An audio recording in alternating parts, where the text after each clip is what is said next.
I'm here at Quad Camp at my house, and we have a special guest.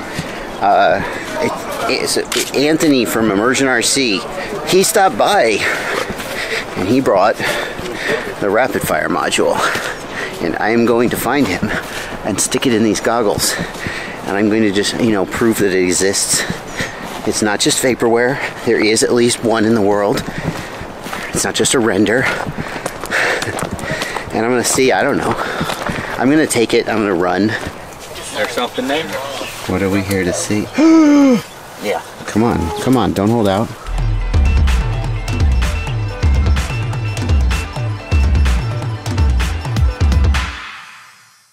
Hey, look, it's me again, and I'm here with Tony Cake from Immersion RC again because he's brought me all kinds of cool stuff, and I'm showing it to you. In fact, you came to town pretty much just to show me these cool things, so I really appreciate it. And the cool thing that you're showing me today, I think, has anybody done a preview video of this yet? No. No. I've never. I mean, sometimes people get stuff before me and I miss it, but I don't think so. Seen here first. This is the rapid fire. Well, I want to just take a little walk through the menu and give you guys a closer look at what this is and what it does. And I'm going to let you do it, Tony, but I'm going to hold it because I have a lot of experience holding things for the camera. Okay. But I'm going to let you sort of work the buttons and just walk us through it. You don't want to review the HDO again? This is the Fat Shark HDO. It's not that good. I don't think you should buy it. I like them.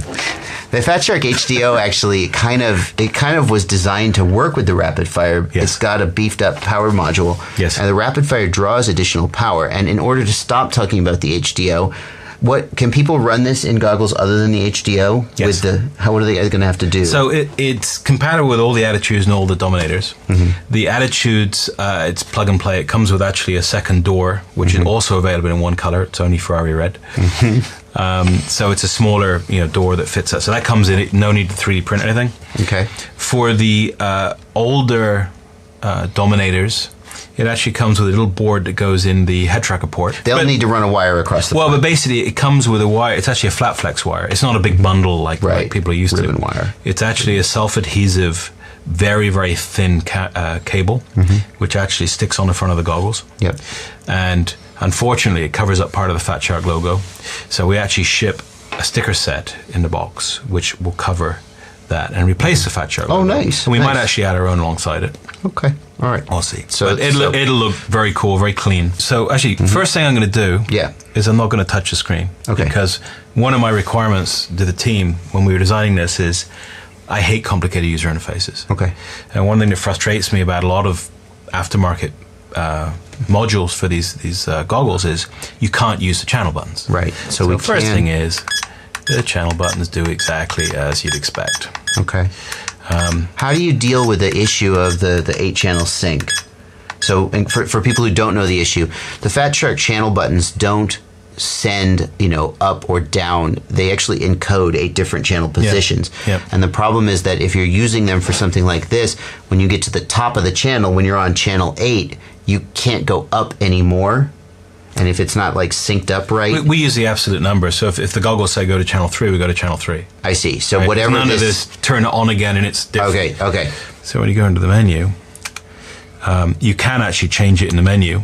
And then this will override the channel buttons until you use the channel buttons. And then if you push the channel, so right now the goggle is remembering I'm on channel 5 internally. Yeah. If you change the channel here, then press the button, you'll go to channel 6 or channel 3, and it'll just jump there. Yeah. So it may not be exactly what you expected, but it is consistent and repeatable. Yeah. When you don't run into a situation with you run into a sum where you go up, and then whoops, there's no more ups anymore. Then you're just kind of screwed. Yeah. So I saw you changing channel. Yep. Right, and changing band. How do you change band? So we go band. You go back one. IRC, race, all the bands. You know what low band? Have you heard of low band? It's not legal. Okay. It's not legal to transmit on, but it is legal to receive on. So there's nothing illegal about this. Now, I'm going to put you on the spot here. You came here to just do a little fluff product demo, but of course I'm not going to let you get away with that.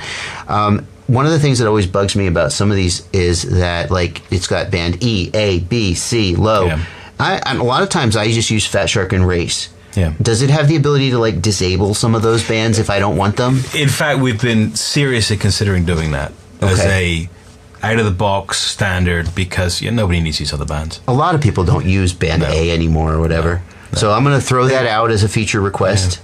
Yeah. Okay, so what else does it do? Show us more about it. So you'll notice that We got channels and bands, obviously. and there's this band on the end called Band X. Okay. Okay, so Band X is what we call our favorites band. Okay. So, but what's cool about the favorites band is, so it's a set of 8 channels that you define. Right. Okay. The cool part about it is this, is that while you're setting the frequency of your channel, Okay. this is a zoomed in spectrum. There's no spectrum at the moment because there's no There's nothing transmitters turned on, We should right. plug that guy in or Yeah. something. So it's Stick an antenna on it. We'll make a spectrum here. No, we don't need antenna. What? You're going to plug in the VTX without an antenna? It's completely protected. We don't need any of that stuff. Oh, wow. We don't want big signals. We want little signals. We just plugged Okay. the tramp in without an antenna and then threw it over to the side. Yeah. It'll Okay. be fine. Okay. So there we are. Now, what's interesting here is you're right on frequency, Okay. right? Now, 56, 59. Yeah. So what you'll find is some transmitters, some receivers, they all use quartz crystals to define a frequency. And especially when they've been knocked about a bunch of gates and, you can get slight offsets. It doesn't usually affect you for close-in flying, for racing. If you're flying long range, it's Right. real nice to tune this thing. So this actually shows you a zoom of that one channel. And as you're changing the frequency, you'll see it shift. So you can actually center your channel, your favorites channel, right on the transmitter you're using. So you can pick the exact frequency. It doesn't Yeah. have to be one of the predefined ones as a favorite. Exactly. Okay. And then you just click this and you're on that frequency. So it's a automatic jump. You can have up to 8, or is it Up to always 8. is it in X, always yeah. 8? It's 8, so it matches the 8 on the goggle buttons. Gotcha. So everything's simple. Okay. So if you only wanted 3, if you Yeah. only wanted like race 1, 3, 5, 7, you'd have to Yeah. have you'd have to have like 4 other sort of just placeholders. Yeah. Okay. Yeah. So this is a spectrum analyzer, which you'll notice actually shows, this is the IRC Fat Shark channels, Okay. and it shows the 8 of them. Okay. And then as you can cycle through them, Low band. low race, Uh-huh. maybe you see your Wi-Fi radar. A. Now, this is where it gets interesting. You notice the channel numbers are backwards. Uh-huh. I do notice So that. band A, the channel numbers were reversed. Band B, they're okay. This is the interesting one. E band. So this is the E band, and the reason why it was done this way is that the hole in the middle is actually the ISM band. Yeah. So the legal 8 channels are in the middle, Yep. and most of the band E are outside of the. Yeah, of if the you band. look at E band, it's really weird. It's like way down at the bottom of the frequency Yeah. band, there's 1, 2, 3, 4, and then way up at the top, there's 5, 6, 7, 8, and there's a big gap in the middle. And it's actually also the channel numbering's backwards at the bottom and the right way up at the top. Yeah, and then, But anyway, so that actually lets you, pick what about the race band. band? Where's race band? I think we're on race 1 right now. Yeah. Yep, That's race there we one. are on race Okay. 1. Now, this doesn't have the final firmware in, but this is actually where the band scanner is. So Yeah. as you click, it'll walk through the peaks. Okay. And you can select directly. Okay. What else it got? What else can we do? In the firmware that's in this, that's about it. It does have a model locator. I don't know what I'm doing. I'm just clicking randomly. just go Here, go ahead. Actually, this is another interesting. You see the peak Uh-huh. thing here. So this is actually doing a spectral scan with Peak Store. So you can go to an event, you can turn it on, and it'll sit there and it'll build the spectrum up over a long period of time. Okay. So you can see which channels are used, which panels aren't used. And does it have like a spectate mode where it will then let you sort of build a custom channel set out of that, and you can skip between them? It has a very interesting feature for Spectate, but I can't talk about it yet. Oh, well, that's what you get when you get a pre-release product. Fair enough. But it's kind of cool, Okay.